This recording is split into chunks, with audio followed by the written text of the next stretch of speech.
Assalamualaikum warahmatullahi wabarakatuh. Salam Pramuka. Perkenalkan, saya Muhammad Rafli Asrofi. Dan saya Sabita Alif Rahmanada. Gimana kabarnya kakak-kakak? Di video sebelumnya sudah dijelaskan materi mengenai ambalan dan banyak sekali pertanyaan-pertanyaan dari kakak-kakak. Di sini kami akan menjawab pertanyaan-pertanyaan yang sudah ada di video sebelumnya. Sekaligus juga akan dijelaskan oleh Kak Ubaid Muhtarom selaku pembina gugus depan 05007 05008 Pangkalan SMA Negeri 1 Cermeh, Ambalan Patimura dan Cut Nyadin. Selamat siang Kak Ubaid. Gimana kabarnya hari ini Kak? Selamat siang. Alhamdulillahirobbilalamin. Kita di masa pandemi ini, COVID-19 ini, kita masih diberikan kesehatan sampai saat ini, sehingga kita masih bisa melanjutkan aktivitas dengan segala pembatasan protokol kesehatan. Insya Allah semoga kita selalu diberikan kesehatan oleh Allah Subhanahu wa Ta'ala. Ya, kemarin kita kan sudah membuat video mengenai materi ambalan dan di situ tuh banyak sekali adik-adik kelas 10 yang baru masuk di ambalan itu banyak memberikan pertanyaan, Kak, begini. Pertanyaan seputar ambalan lah. Kita di sini mau menyampaikan supaya Kak Ubaid bisa menjawab sekaligus menjelaskannya ke adik-adik gitu biar lebih paham lagi mengenai ambalan. Iya. Langsung aja ya Kak masuk ke pertanyaan pertama. Ini dari 10A1 atas nama Agustin Dwi Setiawati. Sangga apa aja sih Kak yang ada di ambalan Patimura dan Cut Nyadin, dan apakah harus ada 5 sangga di dalam suatu ambalan? Ya, sebelum masuk ke menjawabnya, perlu diketahui sanggah itu adalah satuan terkecil di dalam gugus depan tingkat penegak. Seperti kita ketahui, ada kalau dulu di tingkat penggalang ada satuan terkecil, kelompoknya namanya regu. Kalau di tingkat siaga namanya barung. Nah, ini kelompok-kelompok kecil, dan pada tingkat penegak itu kelompok terkecilnya disebut sangga dan hanya dibatasi ada 5 nama saja. Kalau dulu penggalang regu itu nama binatang dan nama bunga. Kalau pada tingkat siaga itu nama warna-warna. Nah, sekarang tingkat penegak sanggah itu hanya ada 5 nama. Baik untuk putra maupun putri sama-sama hanya ada 5 ini, yaitu pencoba, perintis, pendobrak, pelaksana, dan penegas. Jadi hanya ada 5 nama. Kalau misalnya anggotanya banyak, padahal setiap sangga itu maksimal 8 atau sampai 10, maka bisa diberi nama misalnya perintis 1, ada perintis 2, perintis 3, dan seterusnya. Kalau misalnya anggotanya banyak, ya. Jadi hanya ada 5 itu, yaitu apa tadi? Pencoba, perintis, pendobrak, pelaksana, dan penegas. Nah, itu 5 sangga saja yang ada di tingkatan penegak. Ya. Untuk pertanyaan yang kedua dari kelas 10 IPA 5 Isnaini Nur Alfiah. Pertanyaannya, apakah dalam setiap ambalan harus ada 5 sangga? Nah, ini sama seperti tadi ya. Kemudian ada lagi dari 10 IPA 2 Dimas Fani. Apa perbedaan dari sangga-sangga yang ada dalam ambalan dan apa saja tugasnya? Ya, jadi sekali lagi bahwa sanggah itu adalah kelompok kecil. Karena memang hakikat dari manusia itu yang tidak ingin selalu sendiri, tidak ingin sendirian. Pasti ada lebih semangat, lebih bisa termotivasi kalau ada temannya, ya. Bersosial. Karena itu pramuka memfasilitasi setiap kegiatannya dibentuk kelompok-kelompok. Lah, sangga itu diberi nama seperti itu karena memang ada kiasannya, yang dikiaskan dari perjalanan perjuangan bangsa Indonesia, mulai dari tingkat mencoba-coba, yaitu pada masa pergerakan tahun 1908, yaitu mulainya Budi Utomo dan seterusnya. Jadi nama-nama itu adalah nama yang ada arti kiasannya, tapi tidak ada berarti nama itu sesuai dengan tugasnya, tidak ada. Jadi sebagai suatu kelompok, nah anggota kelompok atau anggota sangga itu memilih nama sangga itu disesuaikan dengan karakternya kelompok.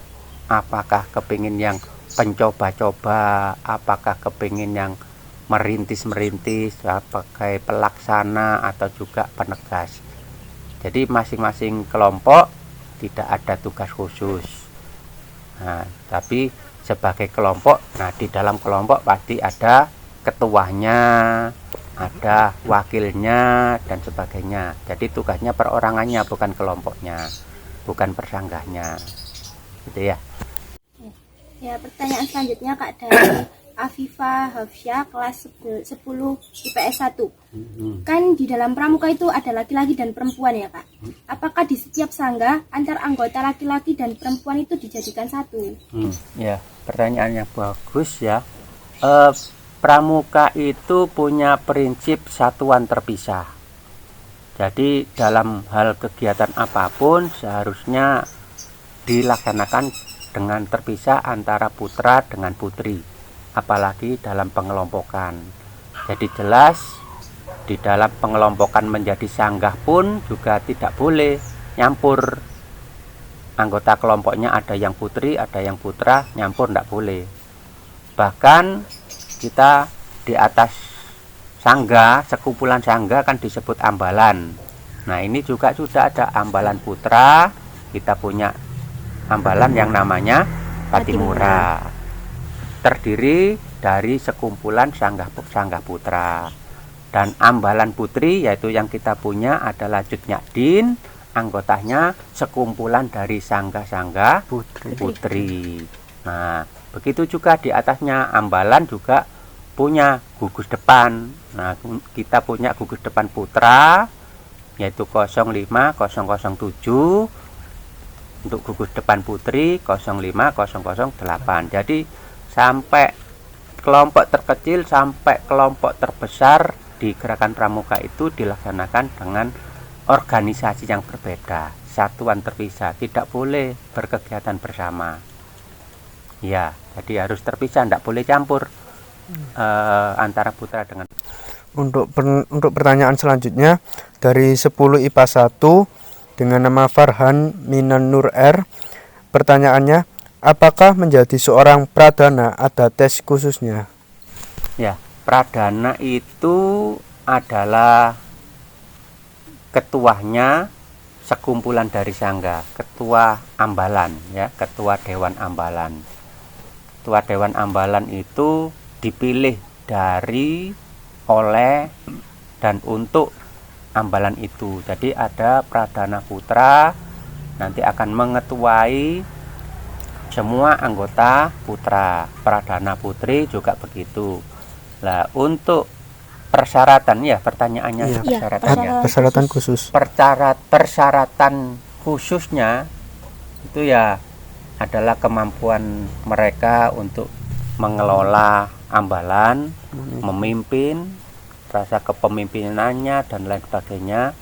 Dan juga persyaratan umumnya minimal harus bantara ya, jadi harus penegak bantara.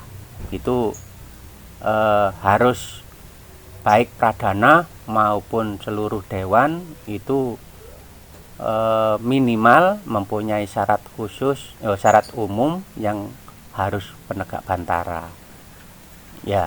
Itu jadi tidak ada syarat khusus.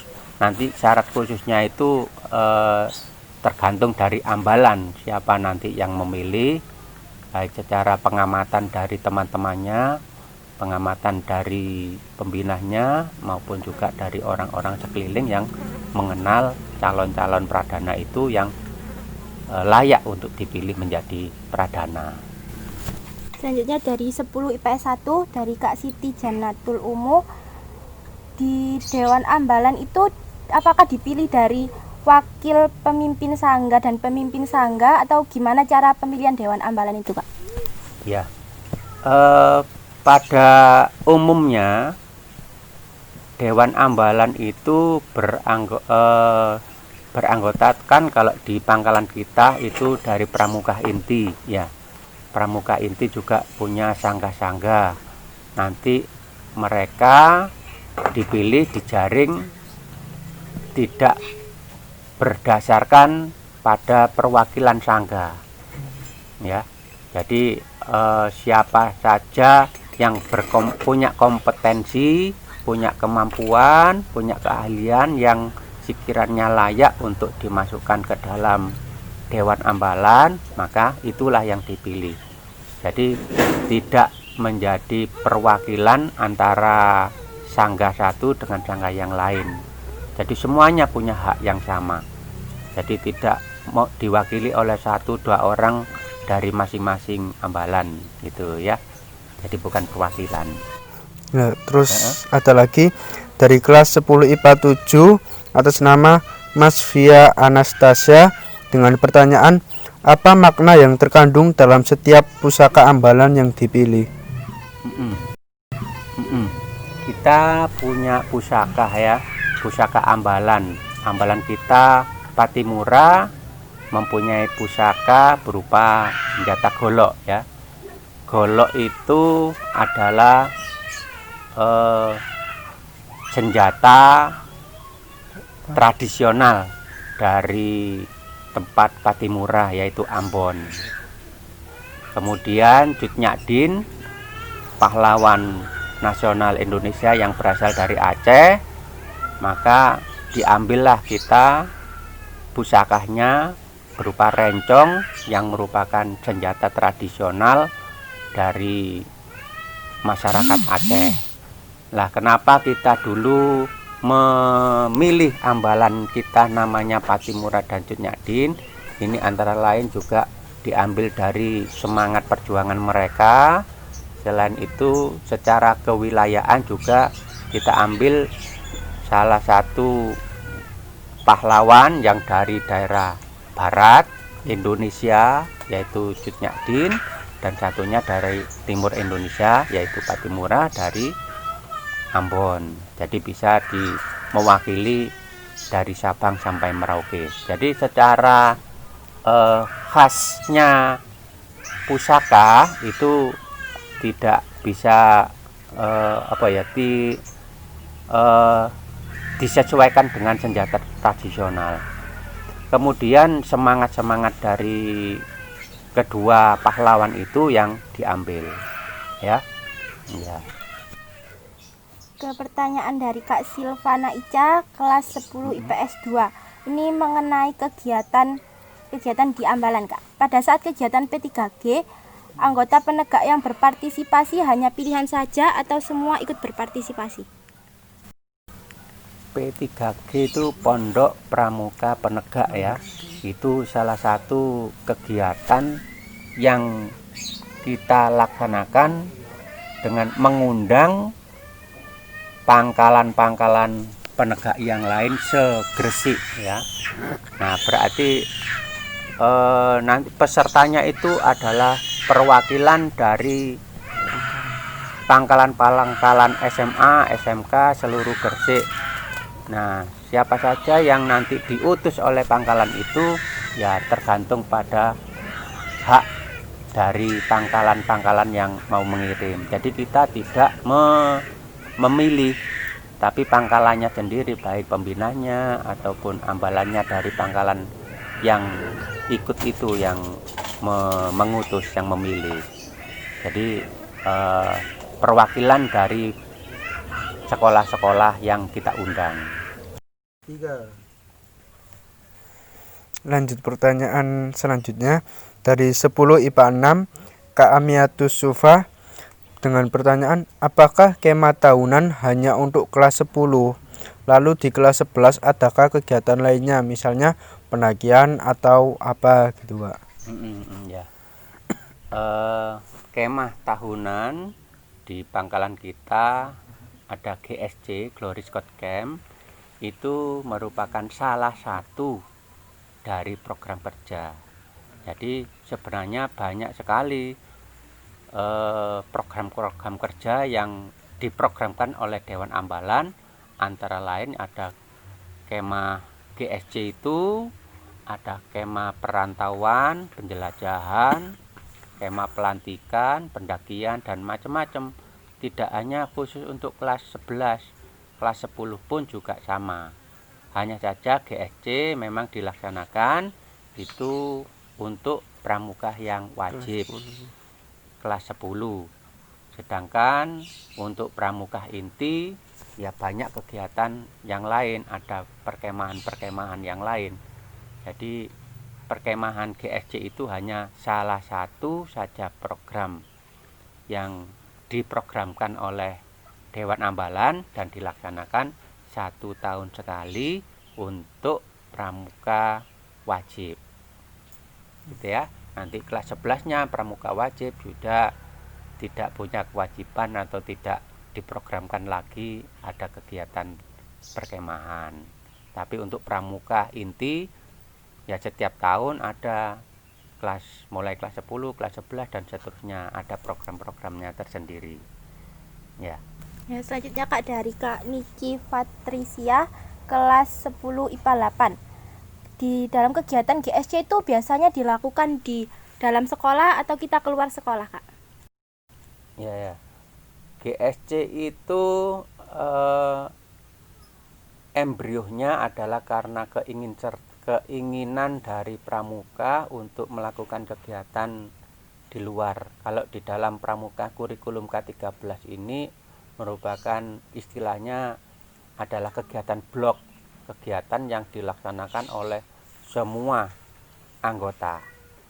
Dan ini kita laksanakan di luar sekolah dengan harapan memperluas wawasan dari anggota, juga memberikan memberikan suatu pengalaman yang berbeda, yang berkesan, dan memberikan kesan yang baik tentang pramuka. Jadi selama ini dan akan selalu diusahakan untuk dilaksanakan di luar sekolah, meskipun selama ini masih belum sampai keluar dari daerah Gresik, masih di sekitar wilayah Gresik, tetapi sudah di luar sekolah. Ya. Pertanyaan selanjutnya dari kelas 10 IPA 2, KRG Irfandi Ferdiansa, dengan pertanyaan, bagaimana filosofi TKU penegak itu berada di pundak, sedangkan ketika penggalang berada di lengan. Jadi pertanyaannya, kenapa kok waktu penegak itu di pundak bandaranya, sedangkan kalau penggalang masih di lengan? Iya. Pramuka itu memberikan fasilitas dan memberikan kiasan-kiasan berdasarkan pada perkembangan fisik dan mental seorang anggotanya. Dimulai dari tingkatan siaga akan berbeda kegiatannya dan macam-macam kiasannya, begitu juga penggalang dan penegak. Begitu juga dalam pemasangan TKU atau tanda kecakapan umum. Kalau pada tingkat siaga maupun tingkat penggalang, TKU-nya dipasangkan di lengan, ya. Kalau sudah di tingkat penegak ada di pundak. Nah, biasanya bahwa penegak itu sudah keluar dari lingkungan keluarga, sudah lebih memandang ke masyarakat luar, dan sudah mempunyai tanggung jawab untuk ikut serta membangun masyarakat. Berarti tanggung jawab itu akan diemban di pundak masing-masing anggota pramuka. Kalau pada tingkatan siaga, tingkatan penggalang itu masih ada campur tangan, ada peran dari orang tua maupun pembina, sehingga tanggung jawab seorang anggota siaga dan penggalang tidak menjadi tanggung jawab penuh dari anggota, tetapi masih tanggung jawab antara keluarga dan pembina. Sedangkan pada tingkat penegak ini tanggung jawabnya sudah penuh ditanggung oleh anggota yang sudah mempunyai tanda TKU di pundaknya. Jadi ini sudah, karena tingkat penegak itu dianggap sudah dewasa, maka punya tanggung jawab yang nanti harus ditanggungnya sendiri di pundak mereka. Jadi dikiaskan dengan dipasangkannya tanda TKU itu di pundak, mengkiaskan tanggung jawab itu merupakan sudah ada di pundak, di tanggungannya mereka sendiri. Ya. Untuk pertanyaan terakhir Kak, dari Kak Nadia Ayu 10 IPA 8, apa sih Kak perbedaannya antara penegak bantara dan penegak laksana? Penegak bantara dan penegak laksana itu merupakan tanda kecakapan umum setelah melaksanakan syarat-syarat kecakapan umum. Jadi di tingkatan penegak itu SKU-nya ada 2 tingkatan, yaitu tingkat penegak bantara. Setelah menyelesaikan tingkat penegak bantara, masih melanjutkan SKU-nya lagi dalam tingkatan penegak laksana. Jadi merupakan tingkat kelanjutan bantara dulu, setelah itu laksana. Sama seperti pada tingkat siaga, ada SKU tingkat mula, bantu, kemudian tata. Jadi ada 3 tingkatan. Di tingkat penggalang juga begitu, ada SKU tingkat ramu, kemudian dilanjutkan rakit, kemudian tingkat terap. Nah, begitu juga di tingkat penegak ini, SKU-nya ada tingkatan bantara, kemudian laksana. Hanya ada 2 tingkatan di dalam SKU penegak. Jadi perbedaannya bantara dan laksana ini ya beda tingkatannya. Bantara dulu baru laksana sebagai tingkat ya. Ya, udah habis Kak pertanyaannya. Terima kasih Kak buat waktunya udah mau menjawab pertanyaan dari adik-adik Ya, kelas semoga 10. bermanfaat, semoga bisa dipahami dan lebih mengenal pramuka penegak. Jadi penegak dan ambalan ya. Jadi di masa pandemi ini kita berharap semakin bisa kreatif, tidak berhenti untuk menambah pengetahuan, menambah pengalaman, menambah keterampilan, mengembangkan diri baik dalam pengetahuan kepramukaan dan lain sebagainya. Jadi kita tidak boleh terhenti oleh pandemi ini. Kita harus tetap maju, harus bergerak, harus mencari solusi kreatif sehingga kita bisa tetap mengembangkan diri.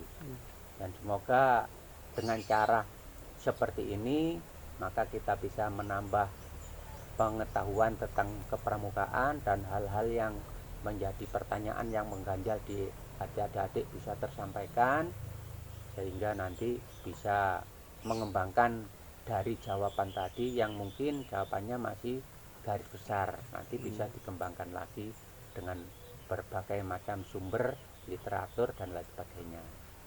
Terima kasih.